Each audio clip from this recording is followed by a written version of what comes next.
Bonjour et bienvenue dans Milkshaker, le podcast qui agite les idées reçues sur l'allaitement. Je suis Charlotte Bergerot-Palisco, la maman d'un petit garçon de 4 ans, et dans la vie je suis ostéopathe spécialisée en périnatalité. J'ai destiné ma pratique aux femmes et aux enfants, en particulier dans cette période charnière autour de la grossesse, de la naissance et du postpartum, avec une spécificité, permettre au bébé de mieux téter pour mettre en place un allaitement serein en libérant les bébés des tensions qui les empêchent de téter correctement. Ce podcast, je l'ai imaginé pour vous offrir des témoignages variés, des expériences de familles qui ont allaité plus ou moins longtemps et avec plus ou moins de facilité. Ici, vous découvrirez l'allaitement sous toutes ses coutures. Vous pourrez aussi vous informer auprès de professionnels, tous spécialisés dans le domaine, qui vous apporteront lors d'épisodes experts les informations les plus justes et vous permettront de vous orienter en cas de difficulté. Mon objectif, il est très simple, offrir ces informations à toute mère, famille et tout professionnel qui souhaite se renseigner sur le sujet. Que chacun puisse faire ses choix de façon éclairée et casser les idées reçues qui circulent pour vous rendre l'allaitement plus accessible, plus facile, normal, banal même, et ce qu'importe vos envies et votre projet. Ce qui aide ces informations à se diffuser pour que le plus grand nombre puisse en bénéficier et qui permet à Milkshaker de continuer de s'agiter, c'est vous, par vos partages autour de vous, sur les réseaux, vos écoutes, mais aussi vos notes ou étoiles sur les plateformes d'écoute. Alors je vous serais très reconnaissante de prendre 1 minute pour soutenir ce projet. Et maintenant, place à l'épisode. On retrouve aujourd'hui dans Milkshaker Julie Forillon. Julie est sage-femme et consultante en lactation IBCLC dans des contrées normandes. Aujourd'hui, avec elle, on va parler allaitement et fertilité. Nous avions déjà un peu abordé le sujet dans l'épisode 55, mais suite au témoignage de Louise dans l'épisode 77, on s'est dit que cela méritait quelques précisions pour bien comprendre tous les mécanismes en jeu et que vous puissiez savoir où vous en êtes. Donc dans cet épisode, Julie va nous expliquer toutes les phases qu'une femme qui allaite peut traverser jusqu'à retrouver 100% de sa fertilité. On va aussi se demander s'il y a des choses qui peuvent nous aiguiller pour savoir dans quelle phase on se trouve et qu'est-ce qu'on peut entreprendre côté allaitement pour maximiser nos chances. Il n'y a pas ici de recette miracle, mais la promesse de la compréhension de vos cycles et éventuellement l'observation de votre corps et de certains signes qui peuvent vous aider à définir où vous en êtes physiologiquement pour lancer le bébé suivant. Dans cet épisode, on ne parlera que de l'impact de l'allaitement sur votre fertilité, mais n'oubliez jamais qu'il ne représente qu'un seul des nombreux facteurs qui peuvent influer sur vos possibilités de conception. Je vous souhaite une belle écoute. Salut Julie. Bonjour Charlotte. Re-bienvenue dans Milkshaker. Merci. Vous connaissez déjà Julie, vous l'avez déjà entendu parler dans un épisode témoignage et puis on avait fait un épisode ensemble sur plein de petits sujets différents dont l'allaitement et la grossesse, l'allaitement, le parcours de PMA, la contraception, etc. Et on se retrouve aujourd'hui parce qu'on voulait justement apporter quelques précisions sur l'allaitement et la conception de l'enfant suivant. Donc en gros l'allaitement et la fertilité. Comment l'allaitement vient influer sur votre fertilité. Et on s'est dit, voilà, suite à un épisode témoignage qui sera passé précédemment, que ça méritait quelques précisions pour que ce soit plus clair pour vous. Je vous spoil, on ne pourra pas vous dire exactement au bout de combien de temps vous êtes parfaitement fertile, mais on va pouvoir vous aider à comprendre les différentes phases qui se mettent en place et aussi comment vous surveiller, vous auto-surveiller pour vous rendre compte de là où vous en êtes. Donc, Julie, déjà, est-ce qu'on peut reprendre un peu à la base et se dire que, bon, là, on vient d'accoucher. Qu'est-ce qui se passe ? C'est quoi la première phase qu'on rencontre quand on vient d'accoucher et qu'on allaite ? Grosso modo, le fait d'allaiter et d'être bourré de prolactine pour l'allaitement bloque l'ovulation et bloque le cycle en général. Et donc, on est dans un stade qu'on appelle l'aménorrhée, c'est-à-dire qu'on n'a pas de règles et donc pas de cycle. Et c'est ce sur quoi est basée la fameuse méthode MAMA dont on avait parlé au précédent épisode, la méthode de l'aménorrhée lactationnelle. Et donc, on n'a pas de cycle, on est infertile le temps qu'on est dans cette phase d'aménorrhée complète. Ok. Donc, et si on n'allaite pas, qu'est-ce que ça donne ? Ça donne C'est quoi la C'est que différence? quand on n'allait pas, on n'est pas soumis aux mêmes hormones puisqu'on ne fabrique pas de lait, on n'a pas besoin de prolactine. Notre corps comprend qu'il n'y a pas d'enfant à nourrir, s'arrête de produire de la prolactine et retourne à un état normal, disons, comme avant la grossesse. Et donc, on n'a pas d'aménorrhée aussi longue que quand on allait et on a un retour de couche beaucoup plus précoce lorsqu'on n'allait pas que lorsqu'on allait. Ok. C'est dans quel délai quand on n'allait pas le retour de Alors, couche? c'est assez variable d'une femme à l'autre et d'une grossesse à l'autre, toujours, ces questions de retour de couche et d'hormones, mais ça peut être, on devient de nouveau fertile dans les 3 semaines à un mois qui suivent l'accouchement. Ok, très bien. Oui, avec du coup des règles qui reviennent un mois et demi après, 2 mois, C'est ça, et c'est pendant d'ailleurs pour ces ça eaux-là, quoi. que ensuite de couche à la maternité, si vous n'allaitez pas, et même si vous allaitez d'ailleurs et que vous voulez reprendre un moyen de contraception, on vous conseillera de le reprendre dans les 3 semaines qui suivent l'accouchement. D'accord.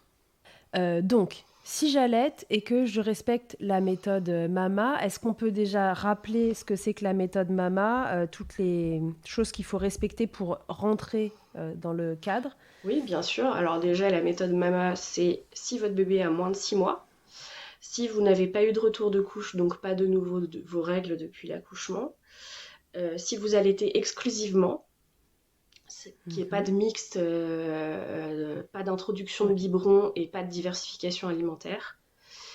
Oui, et même pas de biberon de lait maternel, en fait, hein, c'est ça? Oui, c'est ça. Ou si? C'est que, alors, on peut avoir des biberons de lait maternel, mais si les biberons sont compensés par un tirage au moment où ils sont donnés. Pour, pour D'accord. qu'il y ait suffisamment, alors ça fait partie aussi des critères, qui est minimum 6 à 8 tétés par 24 heures, ou c'est Hmm. l'équivalent de 6 à 8 tétés, donc qui est des tirages compensatoires s'il y a une tétée en moins, et qui est moins de 4 heures entre deux tétées le jour et moins de 6 heures la nuit. Ok, donc en fait, ça s'applique autant à une maman qui allait au sein qu'à une maman qui tire à l'aide. Une maman qui tire à l'aide, si elle respecte ces délais-là de tirage, Oui, ça va fonctionner oui, aussi. parce que tout est basé effectivement sur la production de prolactine et les pics de prolactine dans la journée. Donc, qu'on a également, tant qu'on produit du lait et qu'on a les mêmes délais qu'au sein, ce qui est le cas quand on a un nourrisson de moins de 6 mois et qu'on tire à lait exclusivement. En général, on n'a pas beaucoup plus que 4 heures entre deux tirages la journée et pas beaucoup plus que 6 la nuit non plus, puisqu'on suit Ok, le rythme de faim et de besoin de l'enfant et que à cet âge-là, c'est oui. grosso modo ce dont il a besoin. Ok, donc j'allaite exclusivement ou je tire à l'aide exclusivement. J'ai un intervalle de moins de 4 heures la journée, moins de 6 heures la nuit entre les tétés ou les tirages. Je fais pas de Ouais. mixte, donc ça va avec Mon l'exclusif. Tu enfant a m'en as dit moins de un 6 autre. mois Voilà, mon enfant a moins de 6 mois et je n'ai pas eu de retour de couche. et je n'ai pas eu de retour de couche. Ça, c'est quand la mama, elle est respectée. Ça peut durer maximum 6 mois. C'est ça. Vous êtes a priori sûr C'est ça. Il y a, que comme vous tous êtes les infertile. moyens de contraception, il y a un pourcentage d'erreurs admis, disons, mais quand on respecte tous ces critères-là, ce pourcentage-là est quand même très faible et c'est plutôt fiable dans les 6 premiers mois et si on s'en tient scrupuleusement aux critères pour que ça soit efficace. Il faut aussi savoir qu'il y a plusieurs études qui ont été menées de grande envergure à la fois sur les pays développés, les pays en voie de développement, et que cette méthode de la MAMA,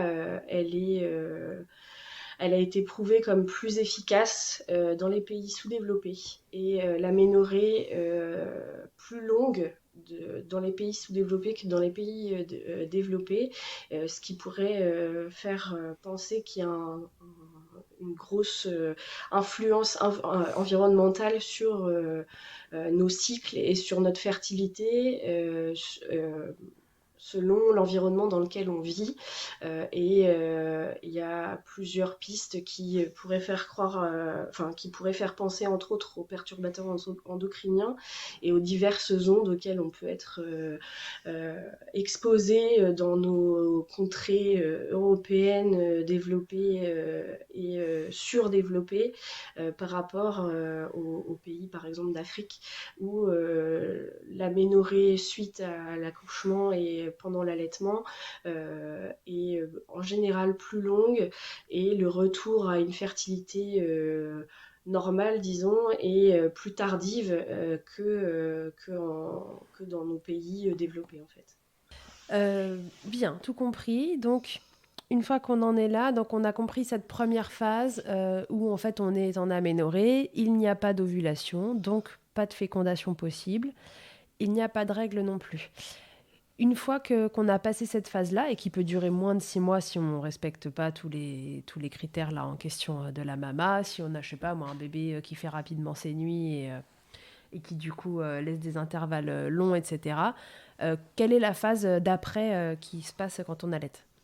Alors, il faut savoir que le retour à la fertilité normale, donc avec ovulation complète, avec un cycle complet, ovulation et phase du cycle respecté au complet, peut se faire en plusieurs étapes qui ne sont pas forcément présentes chez toutes les femmes. La longueur des étapes peut différer d'une femme à l'autre et d'un moment de la vie à l'autre, c'est-à-dire que la façon dont ça se déroule entre un premier et un deuxième enfant ne sera pas la même forcément entre un deuxième et un troisième enfant pour une même femme. Et donc ces étapes-là, elles sont à titre indicatif et on passe pas forcément toutes par ces étapes-là et par des étapes plus ou moins longues. Tout dépend en fait de notre cycle de base et de plein de choses et très probablement aussi de l'environnement, comme on l'a dit tout à l'heure. Donc il y a plusieurs étapes. Donc là tu vas nous parler des cycles. Peut-être rappelons ce que c'est un cycle normal pour qu'on reconnaisse les mots et que ce soit simple pour tout le monde, parce que là on rentre dans des trucs un peu... on va parler d'hormones et tout ça, c'est pas forcément... Exactement. Donc quand on n'allaite pas et en dehors d'une grossesse, un cycle... grosso modo, est admis pour durer environ 28 jours. Encore une fois, c'est variable d'une femme à une autre. Et se passe en 2 étapes. Il y a d'abord ce qu'on appelle la phase folliculaire, qui est sous l'influence des œstrogènes et qui est là, en gros, la sélection de plusieurs follicules au niveau de l'ovaire qui vont tous se préparer à produire plus ou moins un ovule. C'est le plus gros qui va gagner et celui de meilleure qualité pendant les 14 premiers jours du cycle, grosso modo. Okay. Encore une fois, c'est à titre indicatif, tout le monde n'ovule pas à J14 et tout le monde n'a pas un cycle de 28 jours, mais mais là on va partir en théorie... du principe que sur un cycle de 28 jours, ça donnerait ça, et après il y a des variations interpersonnelles. Donc, pendant les 14 premiers jours du cycle, les ovaires préparent plusieurs follicules susceptibles d'émettre un ovule. Puis, sous l'influence de plusieurs hormones, et entre autres, suite à un pic de LH, l'ovocyte le plus près et le mieux formé est relâché par un des follicules qui avait été amené à maturation. À J14, on parle d'ovulation, et donc l'ovule ensuite est émis par l'ovaire et va rejoindre la trompe pour éventuellement rencontrer un spermatozoïde et conduire à une grossesse. Pendant la deuxième partie du cycle, donc en post-ovulation, les 14 derniers jours, on appelle ça la phase lutéale, qui est, elle, sous l'influence de la progestérone principalement. Le follicule qui a émis l'ovule va devenir le corps jaune, qui sera les prémices, grosso modo, d'un placenta éventuel, au niveau fonction, remplira les premières fonctions de soutien de la grossesse s'il y a fécondation entre l'ovule qui a été émis et un spermatozoïde. Le corps se prépare à accueillir une grossesse et un ovule fécondé. Et donc, tout est dirigé vers le soutien de cette future grossesse avec progestérone au plafond et endomètre bien douillet pour pouvoir accueillir une grossesse fécondée. Si il n'y a pas de fécondation et qu'il n'y a pas d'implantation d'une grossesse au niveau de l'endomètre, cet endomètre va s'autodétruire, entre guillemets, et on va avoir les règles, qui sont ni plus ni moins que l'effondrement des différentes hormones et notamment de la progestérone qui n'a pas lieu d'être s'il n'y a pas de grossesse, et donc l'écoulement des cellules de l'endomètre au sein de la cavité utérine, ce qui donne des saignements et qu'on appelle les règles, aux environs du 28e jour du cycle. Ouais, si c'est un cycle de 28 jours. Ok, donc, une fois qu'on a passé la phase où on n'ovule pas, parce qu'en fait la prolactine est au plafond et qu'elle elle met un peu toutes les hormones sexuelles en stand-by. C'est ça. Ce qui est le principe d'ailleurs d'une contraception, c'est que pour éviter de tomber enceinte, on n'a pas trouvé de meilleure façon pour faire comprendre au corps qu'il ne fallait pas tomber de nouveau enceinte que de lui faire croire qu'une grossesse était en cours. Donc en fait, la contraception, c'est l'imitation hormonale d'une grossesse pour que les ovaires soient mis au repos et qu'il n'y ait pas de nouvelles ovulations. Okay. Donc une fois passée cette aménorrhée et cette infertilité due à un repos forcé des ovaires, parce que la prolactine est effectivement au plafond dans la première période post-accouchement, avec l'installation pérenne d'un allaitement, en fait la prolactine baisse un peu, parce qu'il n'y a plus besoin d'avoir autant en seuil constant. Il y a des pics de prolactine au moment où on produit du lait, mais le seuil, la concentration de base n'est plus la même et baisse un tout petit peu, ce qui permet aux ovaires de reprendre leur fonction au moins en partie et de reproduire des cycles. Parce que les œstrogènes et la progestérone sont de nouveau effectifs. Dans une première partie, dans un premier temps, les cycles vont être plutôt anovulatoires, c'est-à-dire qu'il va y avoir mise en route d'un cycle, mais il n'y aura pas ce fameux pic de LH qui va déclencher l'ovulation. On va avoir tout ce temps de préparation de phase folliculaire où les ovaires vont se préparer à ovuler.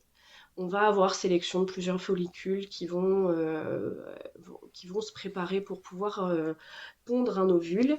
Et finalement, il n'y aura pas le pic, ce qui doit vraiment être un pic, parce que si c'est un seuil constant, ça ne fonctionne pas. Si il n'y a pas de pic de LH et qui passe au-delà d'une valeur seuil, il n'y aura pas d'ovulation et donc pas de fécondation possible. Ok, donc ce pic de LH, il est rendu possible si en fait la fréquence des tétés baisse et que du coup le seuil de prolactine baisse lui aussi, c'est ça ? C'est ça. Encore une fois, on n'a aucune idée de quelle valeur seuil va permettre ce pic de LH et on ne sait pas non plus, pour une femme donnée et d'une femme à une autre, la valeur seuil de prolactine ne sera pas la même et le nombre de tétés, l'écart entre les tétés ne sera pas le même d'une femme à une autre non plus. Donc on n'a aucun moyen de savoir combien de temps ça va durer, cette phase où il y aura des cycles mais qui ne seront pas ovulatoires, ni si ça va exister d'une femme à une autre ou pas. Oui, donc en tout cas, on ne peut pas faire de généralité sur ça. Mais par contre, on passe éventuellement par toutes ces phases. Ouais. Ok, donc là, phase non ovulatoire, les follicules se préparent, il y a un ovule dedans, mais il n'est jamais relâché. Il n'y a pas d'expulsion d'ovule parce qu'il n'y a pas ce fameux pic de LH qui permet de dire là c'est bon, on a suffisamment préparé les follicules, il y en a un qui est prêt et on relâche un ovule qui sera de bonne qualité et à bonne maturité avec ce pic de LH. Ok, et cette phase-là peut avoir lieu, ne pas avoir lieu, et si elle a lieu, durer plus ou moins longtemps d'une femme à l'autre. Exactement. Le nombre de cycles concernés par cette phase-là et s'il y en aura ou pas, on ne peut pas le prédire. Ok. Une fois qu'on a passé cette phase-là, où il n'y a pas d'ovulation, j'imagine que l'ovulation revient. Oui, exactement. On passe à des cycles qui sont de nouveau ovulatoires, mais avec une phase lutéale qui n'est pas forcément appropriée pour permettre l'implantation d'une grossesse et que l'ovule qui a été émis soit d'une fécondé et de deux implanté s'il est fécondé et retenu dans l'endomètre de manière pérenne pour donner lieu à une grossesse ensuite. Donc Oui, parce qu'on peut très bien ovuler, avoir un ovule qui est fécondé, mais ce qui est très important, c'est la nidation, et la nidation, elle se fait dans un endomètre qui est prêt. Et si la phase lutéale, on a dit que c'était la deuxième phase du cycle, qui dure en moyenne, là, 14 jours aussi, elle n'est pas assez longue ou pas assez bien fournie, on va dire, en hormones, alors elle va être problématique, elle aussi. Donc on exactement. féconde, mais on ne fait pas de nidation. Exactement. Et c'est un des problèmes de fertilité qu'on peut avoir en dehors Oui, la période post-accouchement. Il y a des femmes qui ovulent de manière normale, mais qui ont des phases lutéales trop courtes ou pas assez chargées en progestérone pour pouvoir permettre une nidation de bonne qualité et qu'une grossesse reste implantée dans l'endomètre. Et donc cette phase-là, avec une phase lutéale soit un peu courte, soit un peu pauvre en progestérone, parce que petit rappel ouais, de l'épisode précédent, la progestérone c'est l'ami de la grossesse, la prolactine c'est l'ami de la lactation, et toutes les deux sont antagonistes. Donc plus il y a de prolactine, moins il y a de progestérone, et inversement. Et donc, quand on est en post-accouchement avec une prolactine toujours assez élevée pour pouvoir permettre une lactation, il se peut que parfois la progestérone soit insuffisante pour permettre une phase lutéale suffisamment longue et de bonne qualité pour qu'il y ait nidation d'une grossesse éventuelle. ouais. Donc c'est toujours l'histoire de cette prolactine qui est plus ou moins présente et à un seuil tel que chez telle ou telle femme, ça va pas faire forcément la même chose. Exactement. Ok, donc bien. Donc là, fécondation possible, mais nidation impossible. Donc bon, le résultat égale quand même pas de grossesse. Toujours pareil, cette phase-là dure plus ou moins longtemps d'une femme à l'autre et chez une même femme peut être d'une durée différente D'un en fonction postpartum à un autre. d'un poste. Voilà. Et peut aussi ne pas avoir lieu du tout. Exactement, on peut très bien passer par toutes ces phases où on a d'abord une aménorrhée complète, puis des règles sans ovulation, puis une ovulation sans phase lutéale efficace, puis un retour complet à une fertilité normale, tout comme on peut très bien squeezer toutes les étapes et passer de on-off à pas du tout de cycle à des cycles efficaces, tout comme on peut avoir la première étape et la troisième, mais pas la deuxième, enfin tout dépend des femmes, tout dépend de leur sensibilité à la prolactine et au seuil déclencheur pour un cycle complet. Et puis, tout dépend d'un postpartum à l'autre. C'est évidemment pas la même chose puisque avec les années le corps change et que notre fonctionnement est très dépendant de plein de choses et pas seulement de l'allaitement. Ouais, C'est un des facteurs qui peut influencer le cycle et la bien fertilité, sûr. mais c'est pas le seul. On l'a vu avec Non. l'influence environnementale sur la fertilité et ça, c'est une des réponses possibles. Ouais, ouais, il y a plein de raisons de faire varier la fertilité. Si c'était aussi simple que juste l'allaitement, ça se saurait. Et d'ailleurs, il y aurait moins de parcours PMA sur les Exactement. premières grossesses, etc. Et puis voilà, pour illustrer tout ça, je pense qu'on a tous dans notre entourage plus ou moins large, mais une histoire d'une femme qui est retombée enceinte extrêmement rapidement, en allaitant, qui au bout de 2-3 mois fait un retour de couche alors qu'elle allaitait exclusivement. Il suffit qu'il y ait eu un écart à un moment entre des tétées, et puis chez elle, c'est venu déclencher quelque chose, et elle a passé toutes les phases d'un coup. Elle est enceinte, elle nous fait ce qu'on appelle un bébé retour de couche, là, on appelle ça. Et puis, on verra celle qui n'a pas eu de règles pendant 2 ans alors qu'elle allaitait son bébé matin et soir, quoi.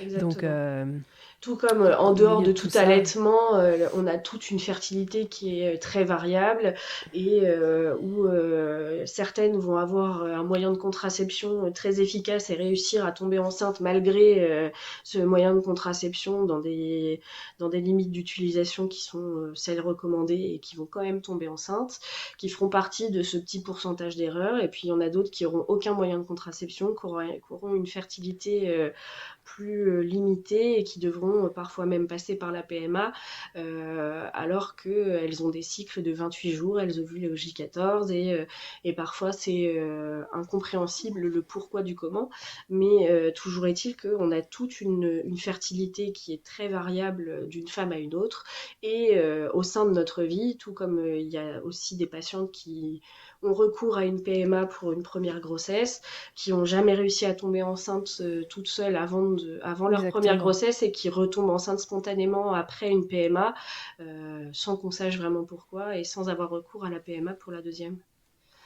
Voilà, tout ça pour vous dire que la fertilité, c'est un vaste sujet et que là, on fait le focus du point de vue de l'allaitement, mais qu'il n'y a évidemment pas que ça qui influe.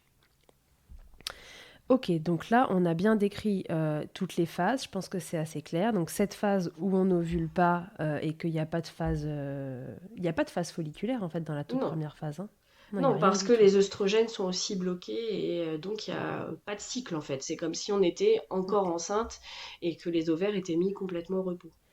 Ok, ouais, donc cette phase ovaire au repos, puis cette phase folliculaire sans relâchement de l'ovule dans la trompe et dans l'utérus. Donc, toujours rien de possible. Puis, la phase éventuellement où l'ovule est relâché, il peut être fécondé, mais la phase lutéale, la deuxième partie du cycle, n'est pas assez puissante, on va dire, ou pas assez longue pour que l'ovule puisse s'implanter, fécondé puisse s'implanter correctement dans l'endomètre. Et après, retour à la fertilité. Je rappelle que vous pouvez passer par toutes ces phases, les unes après les autres. Vous pouvez en faire juste une, la première, la dernière, celle du milieu, peu importe. Et vous pouvez aussi n'en faire aucune. Tout à fait. Donc du coup, à la question, dois-je sevrer complètement mon bébé pour concevoir un autre enfant ? On ne sait pas. Et non, sait pas. C'est dépendant de chaque femme. C'est ça. Et maintenant, du coup, je vais te demander, est-ce qu'on a quand même des moyens de savoir individuellement comment s'orienter pour savoir dans quelle phase on est ? Bien sûr, tout comme on a moyen de savoir en dehors de toute contraception où on en est de notre cycle et en dehors de l'allaitement aussi, il y a des signes qui montrent qu'on est dans telle ou telle phase du cycle et si on est ou pas fertile et apte à concevoir. Il y a d'abord ce qu'on appelle la courbe ménothermique ou courbe de température. On peut prendre sa température tous les jours et alors dans les mêmes conditions, avant de se lever, à la même heure, au lever, enfin au réveil. S'il y a un décalage à un moment donné de la courbe de température, il va y avoir une augmentation assez importante et soudaine de la température, on sait qu'on a une ovulation en gros, parce que cette augmentation de la température se fait au moment de l'ovulation. Donc il va y avoir deux phases. C'est quoi comme augmentation de température ? Alors c'est entre 0,3 et 0,5 degrés en gros, donc il faut avoir un thermomètre assez précis. Ah oui, j'allais dire, il faut avoir un thermomètre fiable, parce que moi, celui que je mets sur le front de mon fils, par exemple, il peut me dire 2 trucs différents en l'espace d'une minute. Donc, C'est un thermomètre, alors il y a plein de marques qui en font, il y a plein de... mais c'est en gros un thermomètre qui est à 2 décimales, au centième de degré près, et où vous pouvez observer sur votre courbe courbe. Alors il faut s'astreindre à prendre sa température toujours dans les mêmes conditions et de manière répétée tous les jours pour que ça soit fiable. Et c'est ce qu'on commence par demander aux femmes qui rentrent en parcours de PMA, c'est de faire cette courbe ménothermique pour avoir une idée de leur cycle et de savoir si elles ont une ovulation ou pas. Et donc tous les jours, dans les mêmes conditions, avant de poser le pied par terre, juste en vous réveillant et si possible tous les jours à la même heure, y compris le week-end. Alors soit en buccal, soit en rectal, pour pouvoir avoir oui. Pour avoir vraiment une température la plus fiable possible et de noter tous les jours cette fameuse température. Et sur plusieurs cycles, on voit si on observe ce décalage en milieu de cycle qui signifie qu'il y a une ovulation. D'accord. Donc ça Donc ça augmente au moment de l'ovulation et après ça reste haut, c'est ça ? C'est ça. Et ça rechute au moment des règles. Donc du coup, on va pouvoir savoir avec la température aussi le temps que dure la phase lutéale, la deuxième phase du cycle. Exactement. La montée de température, elle se fait vraiment au moment où on ovule. Exactement. Donc si, par exemple, une femme elle dit « Oui, moi j'ai des cycles réguliers de 28 jours », ça ne veut pas dire que son cycle va être effectivement sur le schéma J14 l'ovulation et 14 jours de phase folliculaire, 14 jours de phase lutéale. On se rend compte avec cette courbe, par exemple, qu'il y a des femmes qui ont effectivement un cycle de 28 jours, mais qui ovulent soit trop tôt, dans le sens où du coup la phase folliculaire est un peu trop courte pour avoir des follicules de bonne qualité et des ovules de bonne qualité, et donc elles vont avoir des follicules trop petits, donc elles ovulent à J7 et après elles restent sur la phase lutéale plus longtemps. Et puis d'autres qui vont avoir une phase folliculaire suffisante et ovuler par exemple à J21, mais avoir derrière une phase lutéale beaucoup trop courte pour que ça soit suffisant pour une implantation de grossesse. Et donc on a toutes des cycles différents, et avoir un cycle qui fait 28 jours n'est pas la garantie d'avoir un cycle qui soit efficace dans le sens où il peut conduire à une grossesse. Ok, donc la température. Il y a aussi l'observation de la glaire cervicale, qui est encore une fois, c'est quand même, il faut être très à l'aise avec son corps et c'est quand même très précis comme méthode et c'est très subtil. Parce que d'une femme à une autre, on ne va pas avoir exactement les mêmes observations et c'est quand même pas...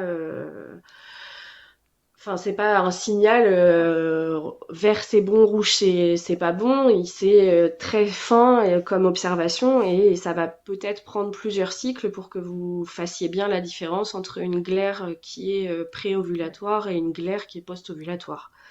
Donc la glaire cervicale, c'est une matière qui est au sein du col de l'utérus, qui soit va faciliter la fécondation en facilitant le passage des spermatozoïdes au niveau du col de l'utérus après un rapport, soit va au contraire plutôt bloquer le passage et ne pas être favorable à la survie des spermatozoïdes. Sachant que grosso modo un ovule, une fois qu'il a été émis par l'ovaire, va survivre entre 12 et 24 heures, grand maximum 48 heures de manière exceptionnelle, et que des spermatozoïdes après un rapport vont pas disparaître du jour au lendemain et vont être eux aussi viables. C'est entre alors au minimum 24 heures, mais disons 3 bons jours, c'est possible. Les spermatozoïdes 3 à 5 jours. D'accord, ok. Et donc une fois que c'est pour ça d'ailleurs qu'une fois qu'on a ovulé, même si on ovule à J14 et qu'on a un rapport à J14, ça ne veut pas dire que la rencontre entre ovocytes et spermatozoïdes se fait forcément à J14, et que donc au niveau des calculs de terme et de début de grossesse, ça varie aussi. Et donc, cette glaire cervicale qui est soit facilitatrice pour les spermatozoïdes voire conductrice, peut aussi ne pas l'être et être plutôt bloquante si elle est en première partie du cycle. Si on est en première partie du cycle et donc en pré-ovulatoire, cette glaire qui se retrouve au niveau du col mais aussi dans le vagin et qui s'écoule au niveau du vagin, on peut la tester entre ses doigts en gros.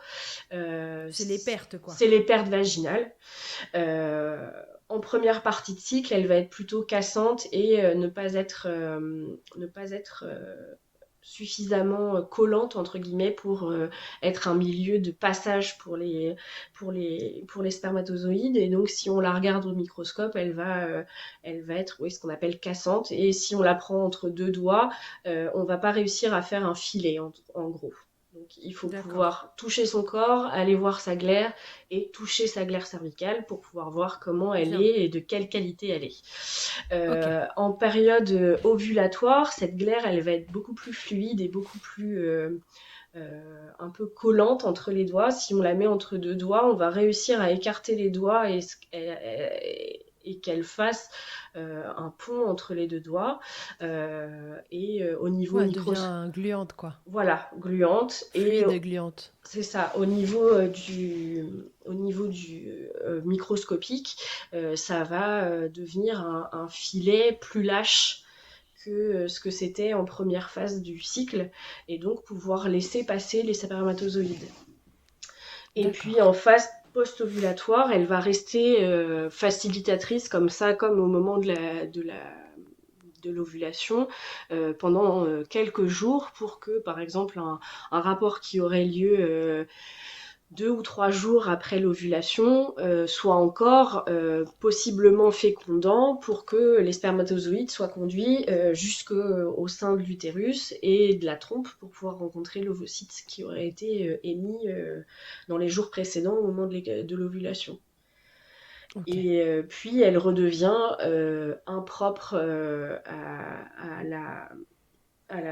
au passage des spermatozoïdes et de nouveau trop filante et voire cassante en phase lutéale sur la fin en fait. Ok, donc du coup il faut capter en fait, si on se sent de le faire, le moment où la glaire change de texture et qu'elle devient cette espèce de filet là qui est entre deux doigts, en fait joint les deux doigts, ça c'est fluide mais ça colle en même temps. C'est exactement ça. Il faut suffisamment faire d'observations quasiment tous les jours pour pouvoir effectivement capter le moment où cette glaire elle va devenir propice entre guillemets à une fécondation et à laisser passer les spermatozoïdes éventuels pour permettre une fécondation au sein de la trompe puis une nidation. Et donc il faut à mon avis avoir suffisamment de retours, d'expérience sur plusieurs cycles pour pouvoir voir ce moment où ça va changer, parce que c'est quand même très subtil et ténu comme changement, pour pouvoir l'expérimenter soi-même et vérifier que ça change effectivement de texture. Ok, donc ça c'est nos deux moyens de voir, d'avoir des signes pour nous, température et glaire. Il y a d'autres choses ? On peut combiner les deux et faire une courbe ménothermique et observer sa glaire. On peut aussi observer les éventuels autres signes de cycle et donc les autres douleurs éventuelles, par exemple au niveau des seins. Les seins qui se tendent ou des douleurs abdominales, ça en général c'est plutôt en pré-règle pour le coup, et juste avant l'apparition des règles, donc en toute fin de cycle. Et le tout combiné, éventuellement des traces de saignement, ça peut avoir lieu au moment de l'ovulation. Il peut y avoir des petites traces de saignement, ou au moment de l'annulation aussi. Et tout ça combiné, à noter soit dans un carnet, soit il y a plein d'applis qui sont très bien faites pour ça, pour suivre votre cycle plutôt au naturel.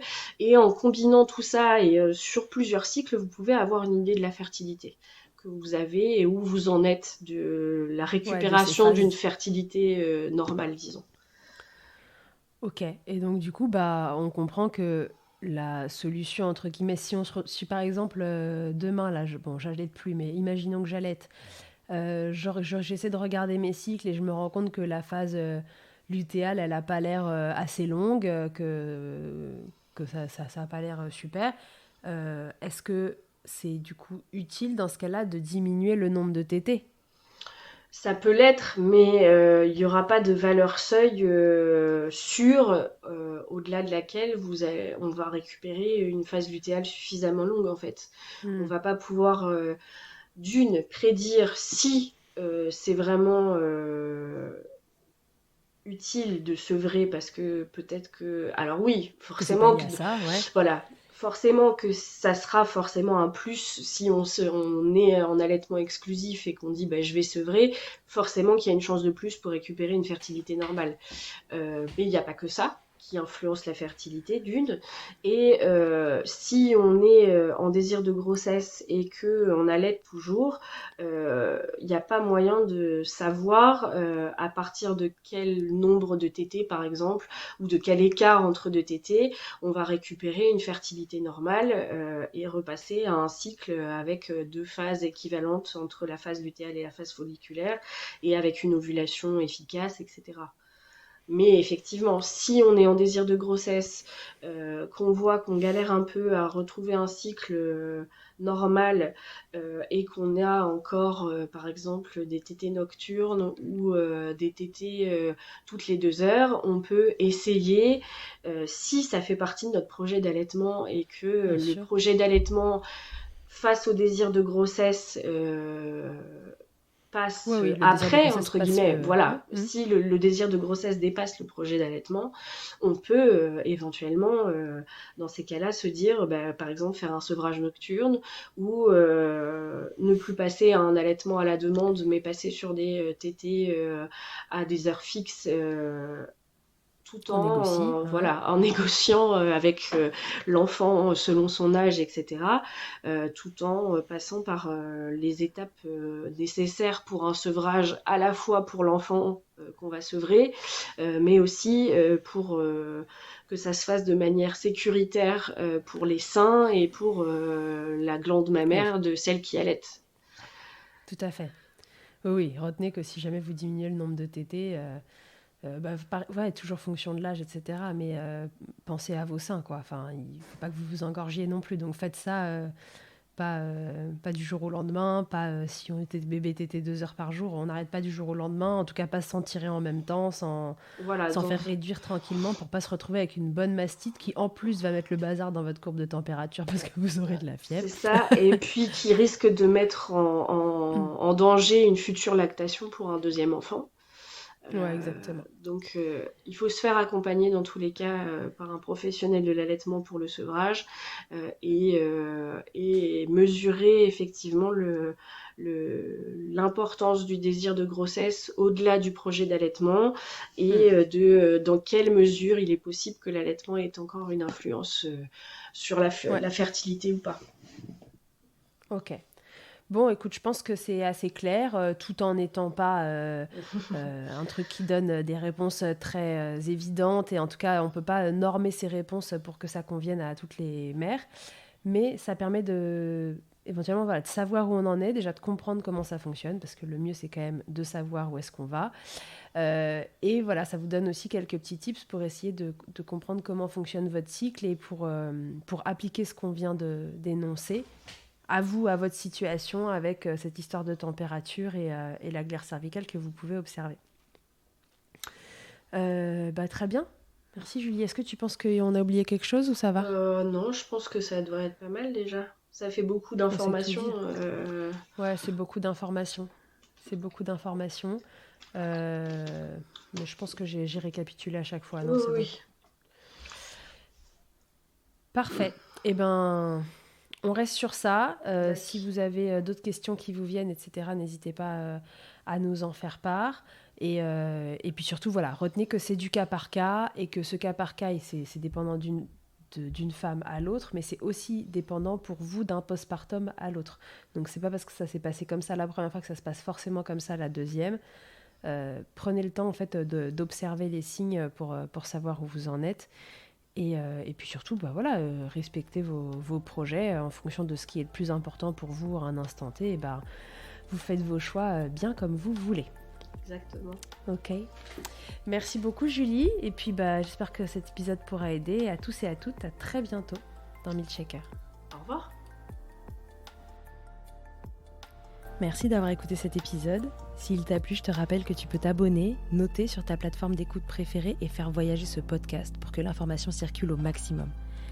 Et si toi aussi ton histoire vaut le coup d'être entendue, que tu as envie de réagir à l'un des thèmes abordés dans le podcast avec ton expérience, tu as la possibilité de me laisser un vocal de maximum 5 minutes pour me raconter ton histoire ou un épisode marquant de ton allaitement.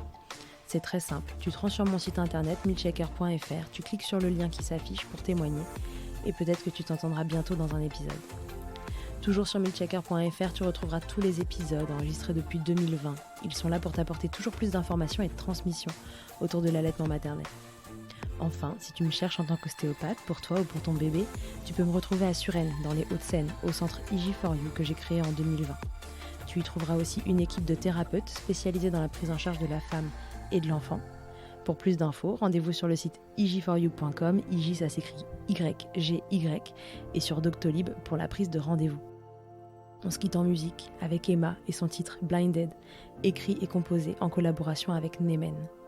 Je te dis à très vite pour un nouvel épisode, mais d'ici là, à tous, n'oubliez pas, prenez soin de vous, milkshaker autant que vous le voudrez et bousculons ensemble les idées reçues sur l'allaitement maternel.